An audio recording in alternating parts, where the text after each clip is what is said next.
Hi guys, today we are going to be discussing uh, the topic of our discussion today is sexual frailty and erectile dysfunction in men.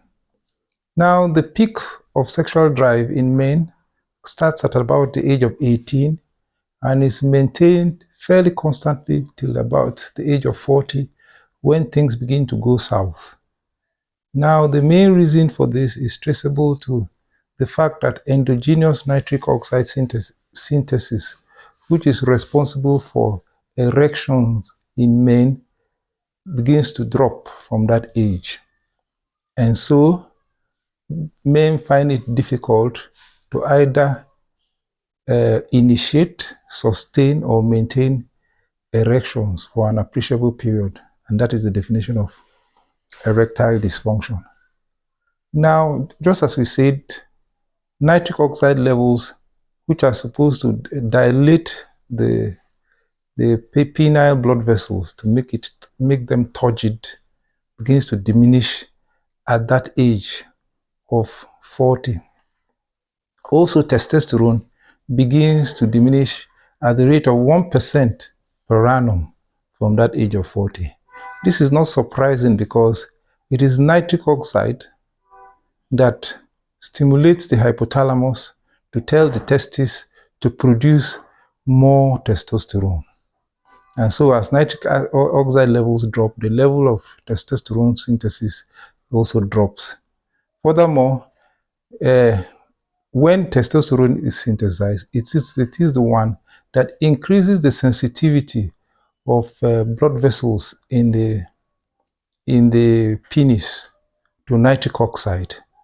And so with the diminution of both testosterone and nitric oxide, men now find it difficult to sustain erection. Another thing that happens is that at that age of 40 years, men tend to carry a lot of responsibilities on their heads.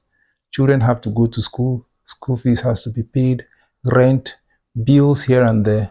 And so this places a lot of stress on the men. And when this high level of stress hormones are increased. Stress hormones like cortisol, like adrenaline and noradrenaline increase in the system. And uh, these neurotransmitters or these hormones tend to reduce the level of nitric oxide in the system, thereby reducing the ability of men to have erections. So what happens during the erection really is that there are two main systems. There's the parasympathetic system and then there's the sympathetic system. The parasympathetic system, under the influence of nitric oxide, causes erections to happen. And so when there's parasympathetic dominance, when the man is relaxed, he produces a lot of nitric oxide, the penis becomes turgid. But when the man is stressed and he produces adrenaline and noradrenaline predominantly, what happens is that the blood vessels in the penis become contracted and the penis is no longer able to become turgid, and it's also responsible for premature ejaculation because it's the sympathetic system that mediates ejaculation. So what to do when you start noticing this erectile dysfunction? The first thing to note is that these things will happen once in a while. As long as it doesn't happen flat out, it is not all the time that a man over 40 wants to initiate sex that he will have an erection. So if it happens once in a while, it's nothing to worry about. But if it continues to happen, then there's need to worry. And when this sort of thing happens, the first thing to do is to consult your family physician or your urologist, who will now investigate you to find out if there are physical things that are wrong with you that are making you not to sustain erection. Things like heart disease, kidney disease, liver disease, which causes estrogens to accumulate in men, will cause a drop in libido. So your doctor will take a history to try to see if you have any of these conditions. Obesity, hypertension itself, or when you are on antihypertensive drugs, this might be one of the reasons for erectile dysfunction. Obesity and metabolic syndrome with hyperinsulinemia are also things that can cause erectile dysfunction at that age. He will also want to know if there's a history of trauma. Did you fall on your back? Did you fall astride? Did you have an accident? Do you have a cryptic spinal injury that is making you not to be able to have erections? He will be able to decipher that from history taking and examination. Is this act of having sex painful? When, for instance, there's a condition called Peyronie's disease where the penis is curved, and whenever the person has erection, there's pain. Do you have arthritis, pain in the back, pain in the joints that makes positioning for sex awkward or impossible? So these are some of the physical things that a doctor has to rule out. And when any of this is present, he will usually want to take care of these problems to help you to regain your sexual health back. When all this is absent, then we can now think that probably your erectile dysfunction is due to senescence of the nitric oxide system, or due to stress or some other psychogenic factors that might be causing you to have this erectile dysfunction. Now, what are the factors that are important? Now, stress, as I say, stress hormones like cortisol, like adrenaline, like noradrenaline, if the person is under constant stress, will tend to have diminished levels of nitric oxide.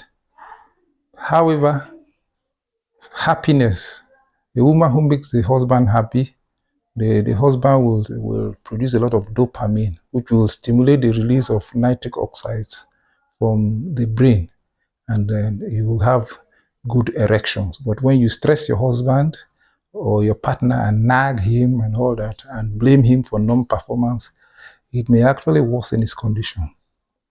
Now, what are the things that you can do to increase your nitric oxide levels and by extension increase the level of testosterone? One of the first things that you can do is exercise. With strength exercises and cardio exercises to improve your heart function and stamina. This will help to boost your levels of nitric oxide and by extension your testosterone levels and improve your sexual function.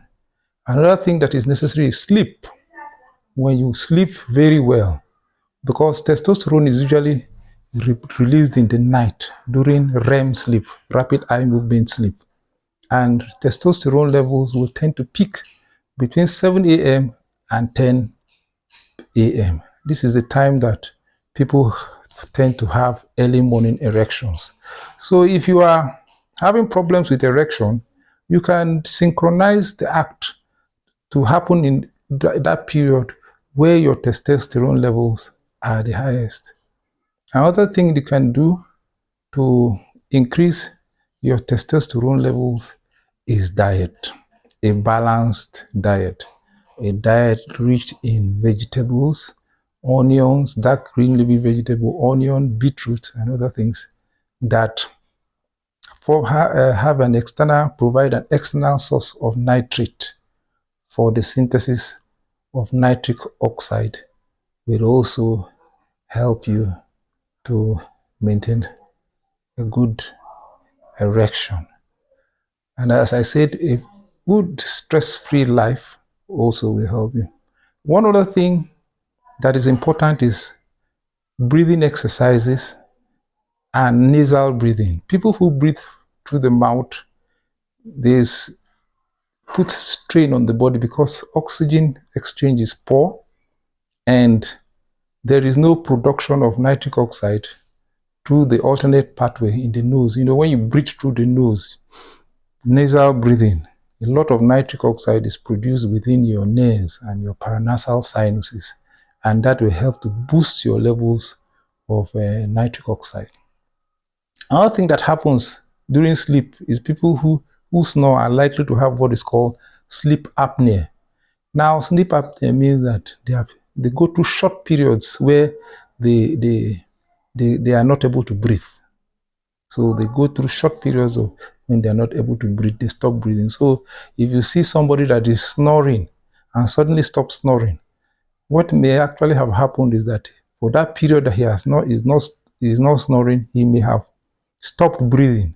Such episodes are called sleep apnea and can interrupt the production of nitric oxide in the night and increase the level of stress hormones like cortisol and adrenaline that will reduce the production of nitric oxide and by extension testosterone.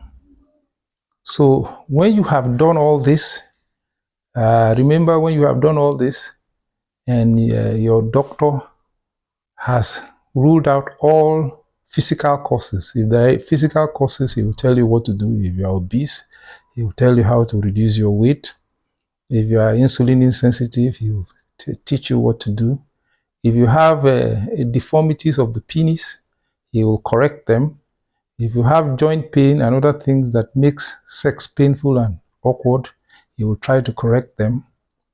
And then if you have bad arteries, atherosclerotic plaques that prevent blood from flowing to your veins, he will provide them for you.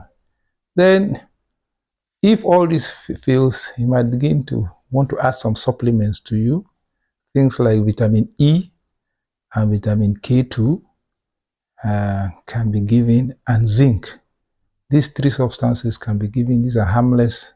They are not drugs. They are just supplements that can be given.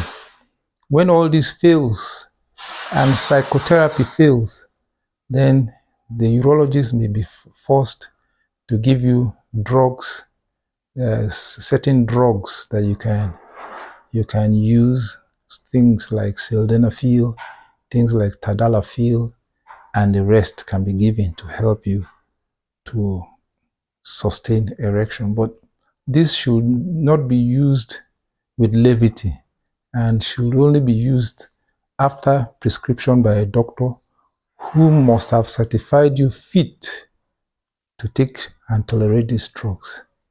Thank you very much. I hope you benefited from this short lecture. I hope that it will help you to maintain your sexual health far into your elder years. Thank you very much. Please kindly subscribe, share, like, and hit the notification bell so that each time I produce a new video, you will be notified. In our next video, we'll try to talk about female sexual frailty and how to manage it. Thank you very much.